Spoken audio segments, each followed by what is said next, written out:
The first thing the neighbors noticed was the silence.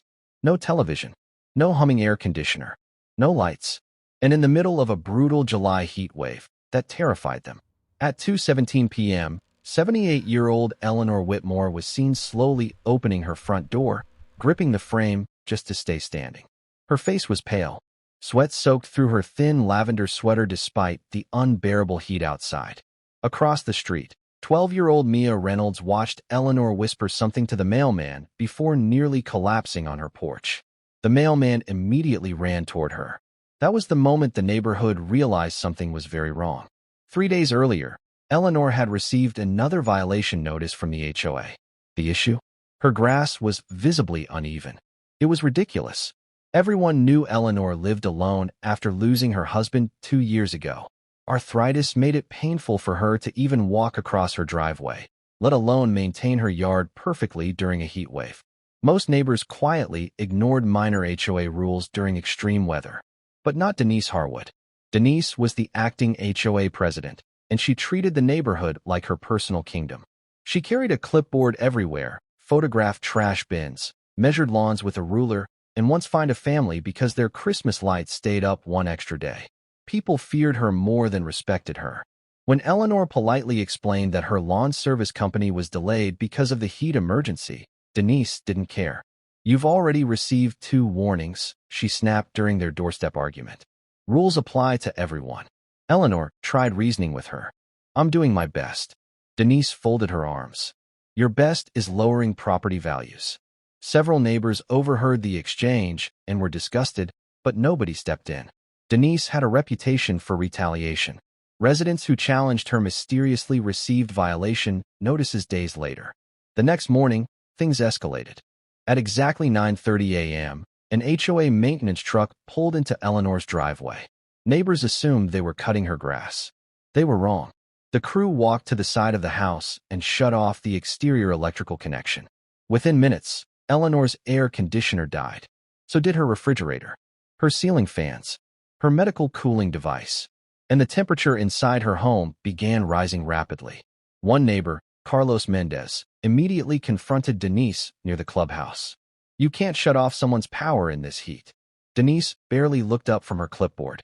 She failed to comply with HOA enforcement procedures. Carlos stared at her in disbelief. "She's an old woman." Denise's expression never changed. "Then maybe she should live somewhere that can accommodate her." That sentence spread through the neighborhood within hours. People were furious, but most assumed the electricity would be restored quickly. It wasn't. By the second day, Eleanor stopped coming outside completely. Her curtains stayed closed. Her porch lights remained off. Nobody saw movement inside the house. Concern turned into panic. Mia Reynolds later told police she heard coughing through Eleanor's open kitchen window late that night. "It sounded really bad," she said quietly. The following afternoon, neighbor after neighbor tried calling Eleanor. No answer. Carlos finally walked over and knocked repeatedly on her front door. Nothing. Then he noticed something terrifying. The windows were fogged from the inside. In 103-degree heat. Carlos immediately called emergency services. While they waited, Denise suddenly arrived in her golf cart, furious that people were causing drama. "You people need to stop interfering with HOA enforcement," she shouted. Carlos lost his temper. She could be dying in there. Denise rolled her eyes. She's exaggerating for sympathy. Then the ambulance sirens echoed through the street, and every single neighbor turned toward Eleanor's house in horror. By the time paramedics forced open Eleanor Whitmore's front door, the heat inside the house felt unbearable. One firefighter later described it as an oven. The air conditioner had been off for nearly 48 hours during the peak of the heat wave.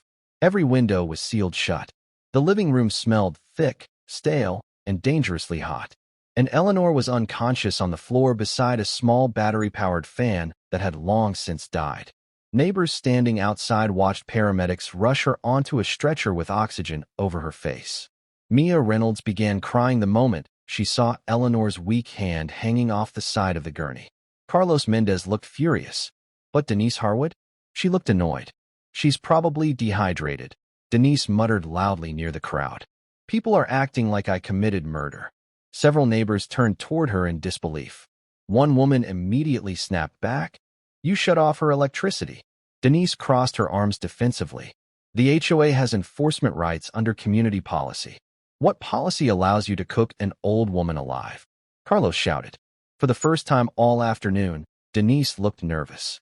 Because police officers had started asking questions, and the answers weren't looking good.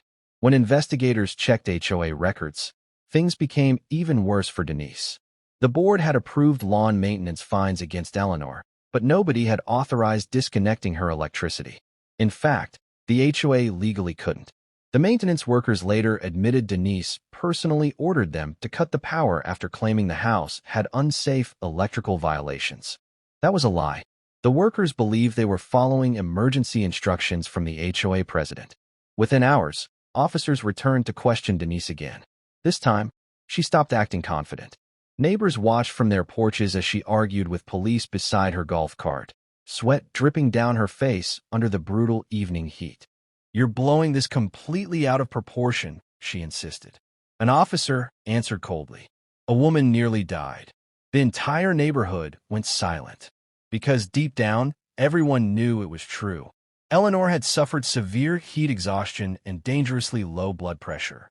Doctors later confirmed that if emergency services had arrived even an hour later, she might not have survived the night. That statement spread across the neighborhood faster than wildfire. Suddenly, residents who had stayed quiet for years started talking. People shared stories about Denise threatening fines, harassing elderly homeowners, and targeting families she personally disliked. One couple revealed Denise once tried towing their car because it was parked 2 inches over the driveway line. Another resident admitted he avoided leaving trash bins outside because Denise photographed his house almost daily.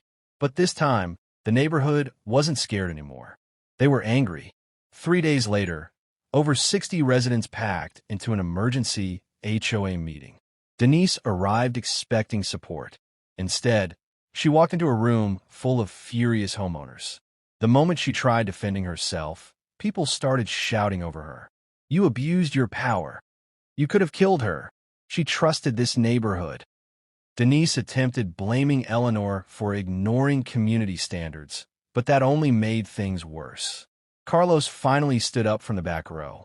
She was 78 years old and living alone during a heat emergency, he said sharply. "And you cared more about grass." The room erupted in applause. By the end of the meeting, the board voted unanimously to remove Denise as acting HOA president pending a legal investigation. Nobody defended her. Not one person.